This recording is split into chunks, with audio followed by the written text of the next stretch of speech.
And away from that, the Minister of State for Tourism, Martin Mugara Bahinduka, has entreated Uganda's citizenry countrywide to endeavor to patronize domestic tourism, for it generates revenue. In a press briefing at Uganda Media Center, the minister says that Ugandans should have a change in mind that touring is only for white. Countries rely on domestic tourism as a tool to reduce poverty, improve infrastructure, generate employment, and most importantly, to drive the economic growth. Most people in Uganda fail to go for domestic tourism or visiting some of the country's beautiful games simply because they fear to spend a hefty amount of money, which they don't have. During a media briefing, the Minister of State for Tourism, Martin Mugara Bahinduka, says that the good news is that there is so many fantastic tourism destinations in the country, ideal for domestic tours, and at a very cheap price, rallying Ugandans for support. Well, I said, for us to have a sustainable tourism sector, we can only achieve that if we have the local Ugandans travel, just like elsewhere in Tanzania, in Kenya, and the rest. So I want to thank Ugandans, like we thanked you last time. Thank you for traveling. But we are still encouraging you to travel more. And I want to thank all the partners that have come on board this time round. You've had the very good offers from Aerolink. They also good offers to do with bar aviation.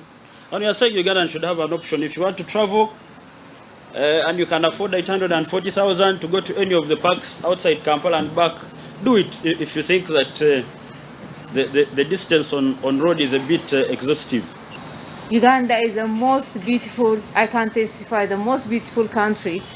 I always say, even if I'm paid millions or billions, I don't think I would like to go and live anywhere else. We need to encourage you, the media, you are the mouthpiece. We need to encourage our people.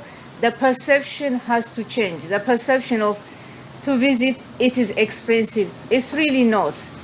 When you look at the different packages hotels have offered, it's affordable. Uganda has a lot of tourism attractions, but many Ugandans haven't had a chance to pay a visit.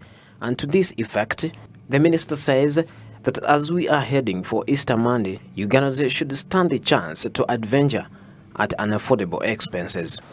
Please travel, use the boat, use the flights, and enjoy this beautiful country. Like I've always told you, park fees for the parks is very cheap. To get to any park in this country for an East African, of course a Ugandan inclusive, you only pay 20,000 shillings. For a foreign resident, you pay $30. For a foreign non-resident is one who pays $40. But it's only 20,000 for Ugandan. If you think outside there is where you can just go to the zoo here, it's around 10,000, 5,000 for kids, and then you enjoy this country. So we encourage you, please partner with us. Continue supporting. We gave you the numbers last time. The sector is growing. It is very encouraging. PCR tests, you don't need anything. You don't even need a passport. With your national ID, that's enough identification.